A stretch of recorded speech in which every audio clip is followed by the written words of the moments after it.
All right, good morning, ladies and gentlemen. Sean here with BlueRidgeSilverhound. It's everyone's favorite video of the week, and that's the Pocket Change Market Report for February 22, 2023. I want to take a moment to personally thank you guys for tuning in and making this one of my most watched videos every single week. We do this twice a week, every Wednesday and Saturday.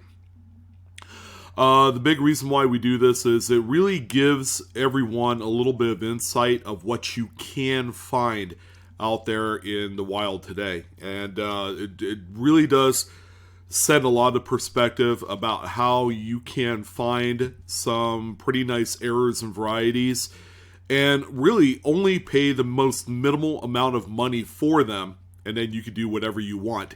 You could add them to your collection. You could resell them, which I know of quite a few people that actually take advantage of the existing coin market as it sits. It's been robust to start off 2023.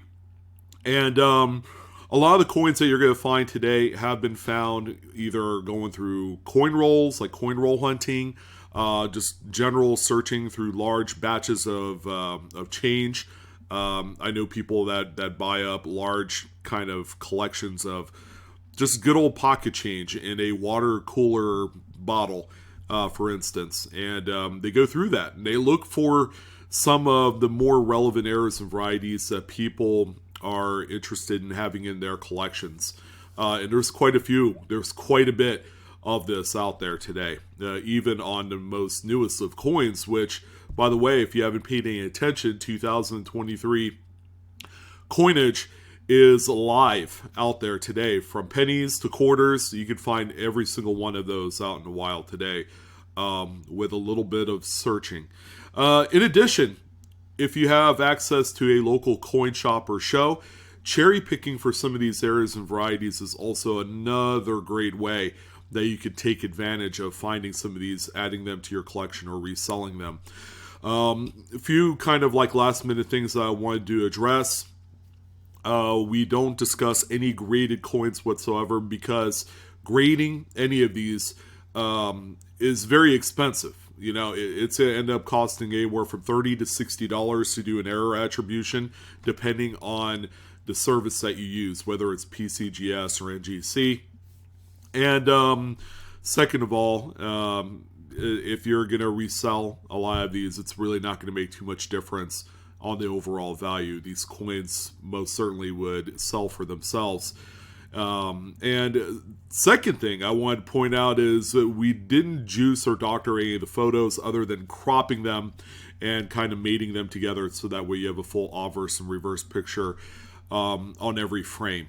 All right, and that's for every sale, and I try to do that unless the seller does not provide or have maybe one side of the coin or the other, which is normally the case. And I tell folks, if you're going to sell online, make sure you get into the habit of taking a full obverse and reverse picture of any coin that you do sell. It's just going to make it a lot better and easier for the respective buyers to fully assess what you have. Because if they can't see what's on the reverse, we don't know if there's a corrosion spot or damage or things of that nature, which can adversely affect the value of the coins. All right, so let's go ahead and jump right in. I'm really excited for this week's PCMR. We have quite the number of coins to talk about. And again, these are things that are going to pop up unexpectedly, you know.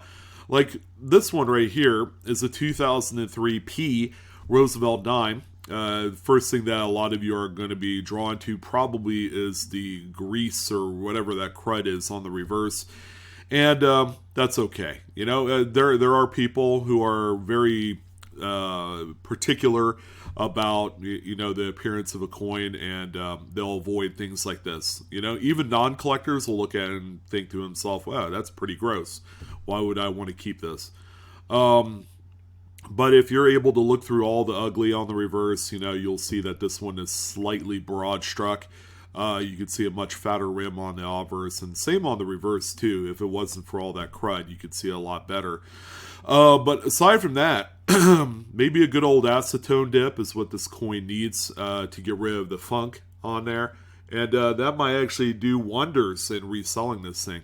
because the coin overall is in generally pretty nice shape. So even something as minor as this will still have quite a bit of a market. In this case, even with the stuff on the reverse, this coin ended up selling for $21.98, which is a very overachieving amount of money in my estimation. But, you know, that is the market. When something like this does hit the open market, whatever people pay for them is really just their business.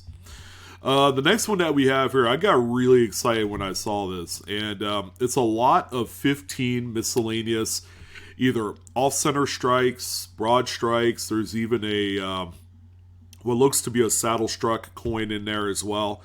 Really, really cool lot. Now, if you guys were sleeping at the wheel when you saw this, you'll know that the amount of money it's sold for is a freaking bargain compared to what you got here. So someone really did do a good job, and they're going to end up making a lot of money if they're not going to keep any of these and just resell them as singular coins. The seller really did a good job.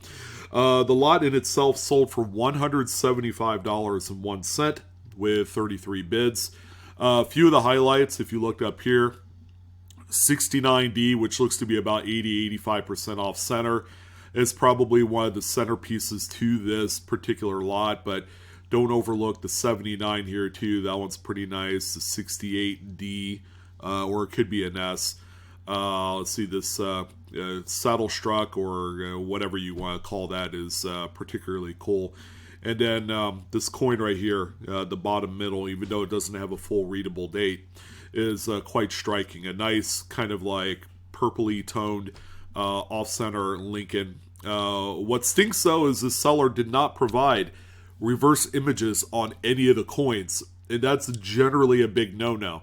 The only one that they did provide was the center one right here, which looks to be a 1989 Lincoln that is off-center struck, but also has a uniface as well. So this coin was overlapping another planchet, or there were two planchets overlapping offset during the strike, which is why this one's all kind of like ballooned outwards. It's actually a very neat coin, but yeah, if you think $175 is too much for this, put into perspective, the 69D right here will sell for between $30 and $40. The 68 right here will be right around $30 as well. There's a lot of value here. Coming close to doubling up, it's going to be pretty close, but the seller is going to do a really good job if they are going to flip these on the market. Just really well done. And again, I love bulk coin lots because it just represents a lot of opportunity for you to do some pretty good flipping. But also, they're selling these, on a bulk level. So they're willing to accept less money, even though there's some pretty spectacular coins on there because you're selling more of them. The next one that we have here is a lot of 4 1980, mostly 1980s, but there's a 1982 Lincoln Memorial cent in there. This lot right here sold for $40, so that's $10 per coin. The 1980s are either broad struck, probably more broad struck than anything else.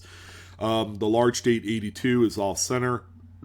It's really up to you. I mean, as far as reselling these, you're going to make a few bucks. So you could probably sell the 1980s for around 15 to 20 bucks a piece on the open market. And the 82, I'm not even sure. It's going to earn a few bucks. But the one big redeeming quality to each of these coins is you have a full readable date. And you could probably make the argument that the coins are in really nice shape as well. So that one right there, $40 sale. The next one that we have here, now we're going to come back down to earth a little bit with some of the listings. The last two were really nice because they're, bulk lots. And I love talking about them. How about this 1977 Denver Roosevelt dime? This one here exhibits a curved clip. As you can see there, at about the 3 o'clock position on the coin, even has a very strong Blakesley effect, which is a slight flattening of the opposite side edge or rim of that coin from where the clip is. This one ended up selling for $8.74 with 2 bids. So we have a few more clips. I believe they're all from the same seller. We have a 67 quarter here with 2 clips this time. Good looking piece. These things have gotten a little bit more attention just over the last 2 years because all the other big time errors have gotten very expensive. So folks have gravitated toward some of the more lower end error types, and as a result, the prices have gone up a little bit. They haven't skyrocketed to where they're not affordable anymore, but you know, a coin like this used to be like $5 all day long. This one right here ended up selling for $15.34 with 2 bids. And then finally, we have a little bit of early silver if that's your thing. Yeah, I mean, this thing looks like it was found in a roll of $half, right? That's why we roll hunt $half, is to look for the good old 90 and 40% silver. So how about if you came across one like this? What would you do? It's a 1965 40% silver Kennedy, again with a little bit of a curved clip there right above the Ian Liberty. Coin looks like it's circulated quite a bit. Which is kind of odd because these things really did not circulate all that well to begin with. But anyways, if you did find this, you might want to consider just selling it because it's worth a lot more than the base silver value of the coin.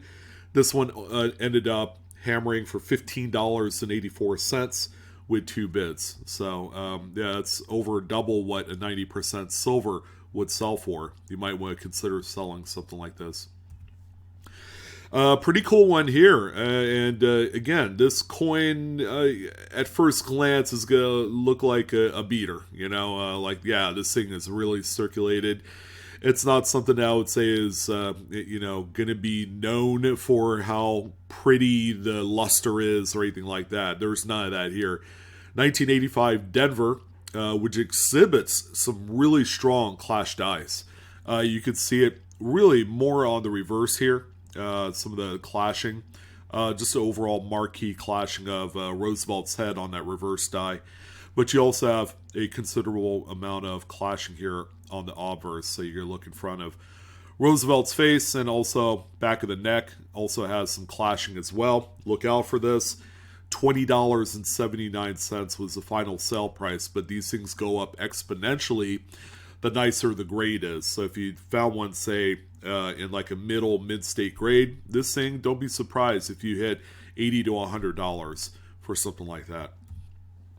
And yeah, the good old often forgotten Maya Angelou is back again, showing you the staying power of such a coin, because it's the first coin of a rather very accepted series, and that's the American Women's Series of Quarters.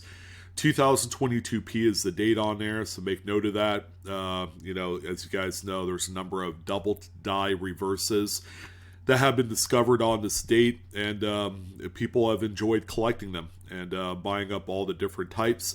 This is VDDR number 1. You can see the doubled earring just right here, bottom left of the main design earring. So yeah, that's the first one. This is the one that's quite common, and these things at first sold for like $20 to $30. They have since retreated a little bit in value because of how plentiful they are. This one is sold for $14.95. Quick little note, very well circulated example. So even one in this condition will still sell for a good amount of money. So take advantage of that while you can. Pretty neat one here. Love talking about these every time they come up. 1973 D Lincoln Memorial set. Double struck. So you have what is a secondary strike that's about 85% off center. And you do have a mid mark there. And probably just the bottom tail of the 9 of the date. So it came pretty close to having a dual date. I wouldn't necessarily call this one a dual date, but you know. Really neat coin here, and this one ended up selling for $37.76 with 4 bids. Yeah, the crud on the reverse is a real bummer, and again, if you found this or come across it at a coin dealer showcase, yeah, oftentimes these will be raw, so no need to grade them. All right, so the flavor of the year so far has been the Bessie Coleman's. There's been a lot of talk on what these things have been holding. Now, there's a few kind of very interesting anomalies to be on the lookout for on these coins, and I'm happy to say that it's affecting both Philadelphia and Denver minted coins. Well, not maybe this particular anomaly, but the spitting Bessie Coleman is on the Denver minted coins, so that's something to look out for. So this is the Philadelphia this time, and people have been reporting finding the die chips right above the plane here. Some of them get pretty far in progression to where they're touching the word unum. All right, so find those. Find any other sort of shape or size of these right above the wing, and you're going to do okay on them. People right now, because the series is so new, and this coin is so new, they're putting together a progression set. So they're finding some of the smaller die chips, they're finding the largest ones, or they're trying to assemble a full progression set, and they're paying more money today than they were than they are any other time of the year. So this one sold for $10.25. I would say this is more of the medium progression, but anytime you could get 40 times face value is a pretty good deal. And for all you roll hunters out there that just enjoy half dollars, keep in mind that this is something to be on the lookout for on just a good old innocent ho-hum 1997 Philadelphia Kennedy half dollar. Now, you can find these on just about any date, but at least you got to know what to look for. Now, at first glance, this thing looks like it was scratched right on Kennedy's face and it goes out into the field, but you got to get in close, guys, because the difference between a scratch and a struck through wire or bristle or something to that effect, is like night and day. When you look up close to this one here, you're going to see that whatever was struck through was, impressed into the coin. And at one point, probably was not attached on there. It was not retained onto the coin. So you're going to notice on this one that the difference, by the way, between this and the scratch is with a scratch, you're going to have a buildup of metal on both sides of the anomaly, where this one does not. This is like walking up to the Grand Canyon and then falling straight down. There's no like little berm or something to climb over, which is what a scratch is. So look out for something like this. Again, these close-ups tell the full tale of them. For those of you that are, looking for silver, right? A lot of people look at this and like, yeah, that thing's scratched. But this is worth more than a 90% silver half. It ended up selling for $11.08. So if you did come across it, but silver is still your thing, go ahead and sell it. Buy yourself a 90% half dollar. I know it seems kind of counterintuitive, but you could sell a number of various errors or those doubled dies that exist in the 1970s and just resell them. Buy yourself silver. So there's a way to manage this to where you still get what you want, but you're taking advantage of some of the other stuff that normal roll hunters would avoid on a daily basis. And then here's a pretty neat, very, very small one here, 1992p Roosevelt dime, with a little bit of a rim cut right between the 1 and dime on the reverse there. So yeah, there was a little bit of a die break right on that edge of collar area of the die, and this one right here, very minor, but worth more than a dime for sure. $8.25 was the sale price on this one. And of course, we always got to look out for this one. I've been talking about this one here lately because people have been finding them. 1988, this time a Denver Lincoln Memorial Cent. This has the reverse of 1989 design transition type. It's got the wide AM, so it's got that much larger gap between the A&M and America on the reverse. But also look out for the different designed FG initials as well. This one has the letter G with the bottom serif that extends beyond the curl of the bottom of the G. I call it like a little like an arrow pointer at the bottom of the G there.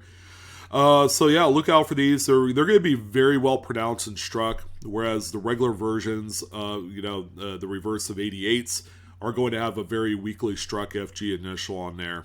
Yeah, it's going to be night and day when you look at this.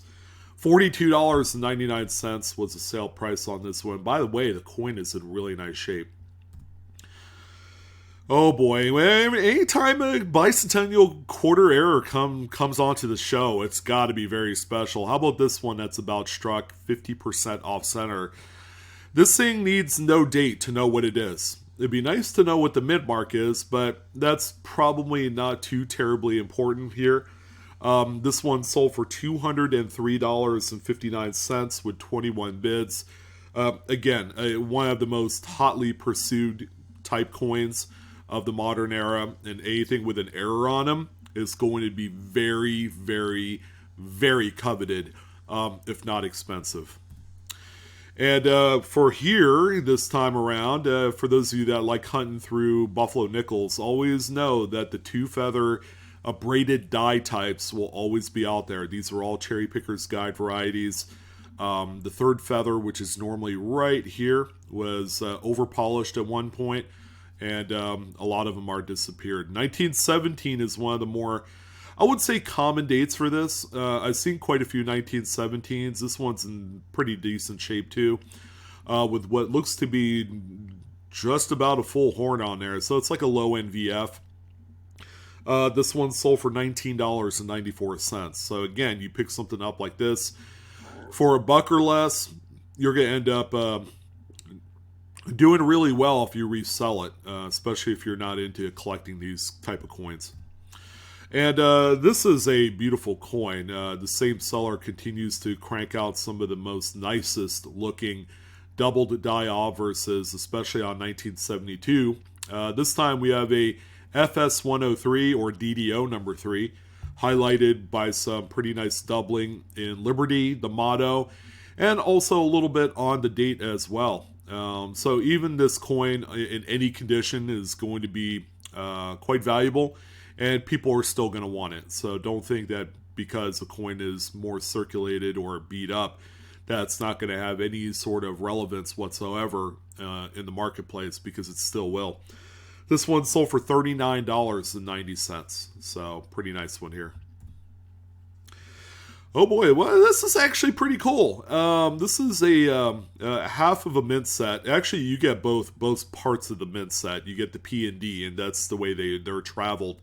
They're in an envelope and things like that. So the Denver minted coins are usually in these cellophanes with the red stripes on them, and they also have the little red token in them as well. So this is a 1972 dated set, so you get the P and D set. But most importantly, what's really cool, the little plastic token that's inside of there, and I can't even believe this is a thing, is actually double printed. All right, not a double die, because these things weren't struck, but these things were printed, and yeah, this thing is really cool. So I guess there's another reason for you guys to double check your mint sets for things like this, because this thing sold for $276.94, whereas the standard mint set is worth what, $6, $7, $8, somewhere around there. So definitely pay attention to not only the coins, but also these little plastic tokens in there. It's going to be awesome if you do come across it. And this can't be the only one. There's got to be more of these. This is just the first time that I've personally reported on one of these on the PCMR. So if a few $100s doesn't wake you up to double check your mint sets, I don't know what will. So there you go. We do have, again, another premium example of the DDO FS101. This time on a 1995 Lincoln. Just everybody knows this one. It needs no introduction.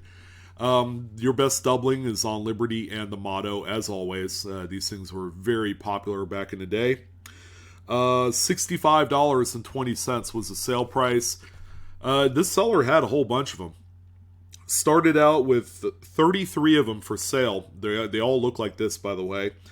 Has sold 24 of them. So, yeah, doing really well. Making over $1,000 probably net profit to this point with these. So, yeah, if you're looking for a good one, these are nice ones. Very nice minty red specimens.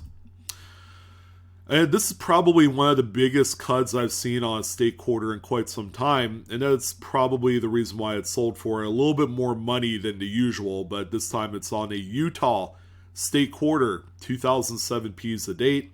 But you can see the large cud there behind the right locomotive on the reverse. Pretty cool coin here.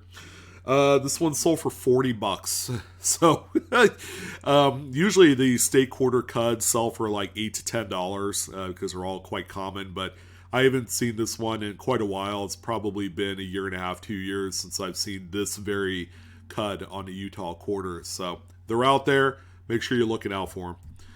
And then we have this one here too, always out there. And this one looks like it came right out of circulation. It's got a little few nicks and ticks and wear on there. 2019 Lincoln Shield scent with the laser eyes strike through right in front of Lincoln's face there. So this one has a pretty nice, well progressed field restricted strike through area. This one sold for $20.75 with 4 bids this time. So I would say this one pales into comparison to that 15 coin lot that we saw earlier, because that 69D is, wow, that thing's amazing. But this one coin right here is pretty neat. And again, this is a testament to how much you could sell those coins for. 72D, full date, nice little peekaboo Lincoln portrait there on this coin that's off center by about 70%. This one sold for $31 with 18 bids. So very good looking coin. This will end up in a date set for sure.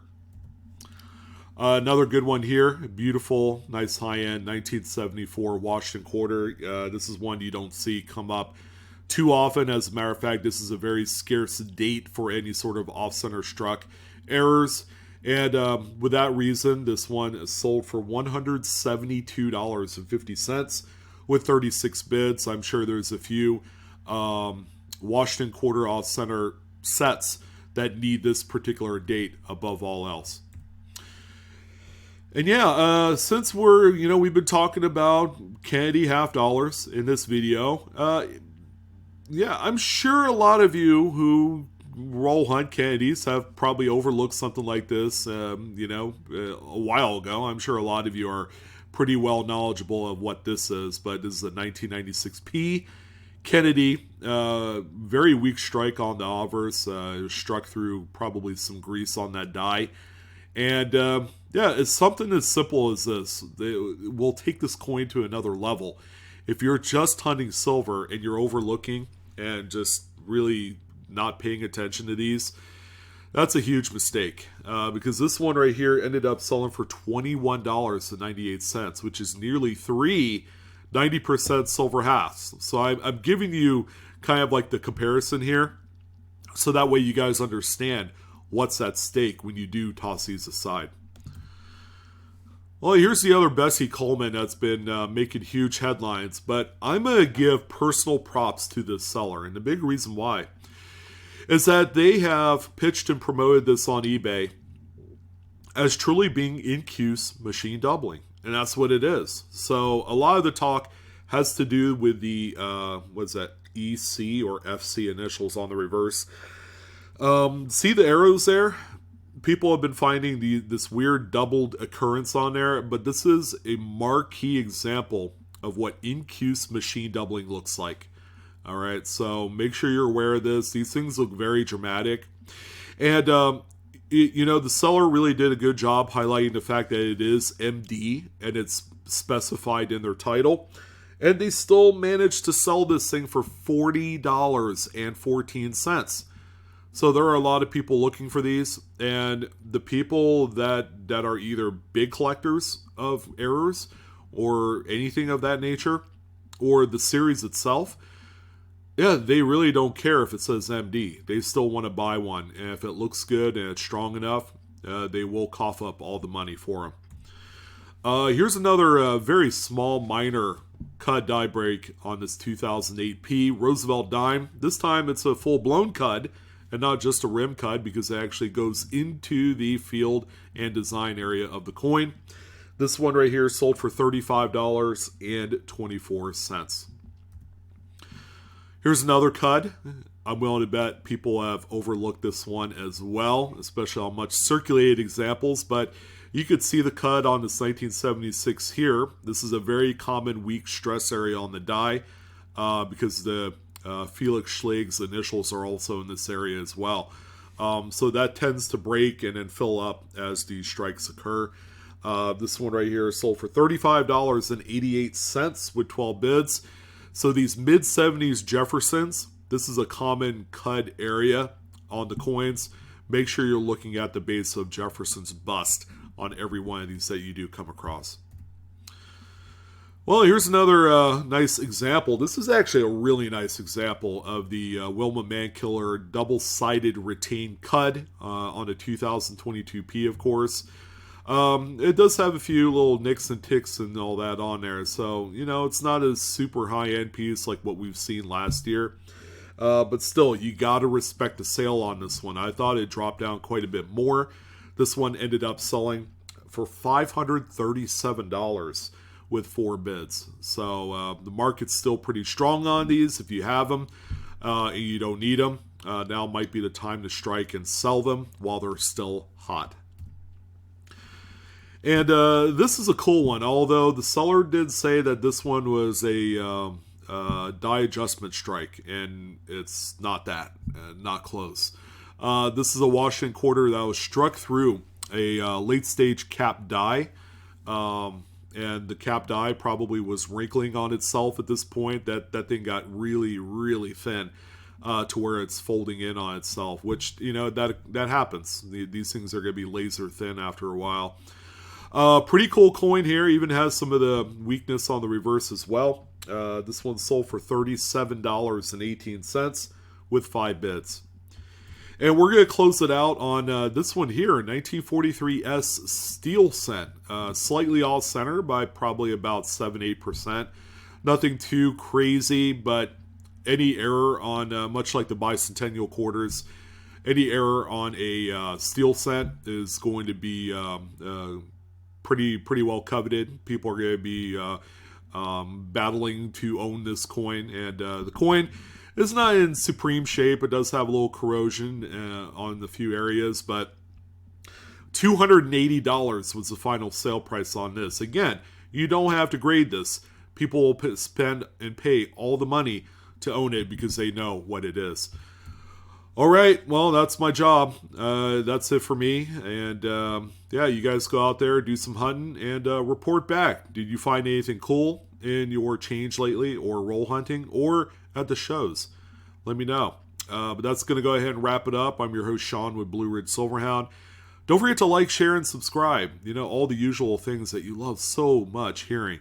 But that's going to go ahead and conclude this one. You guys take care. Happy hunting. And I will see you on the next coin video. So long.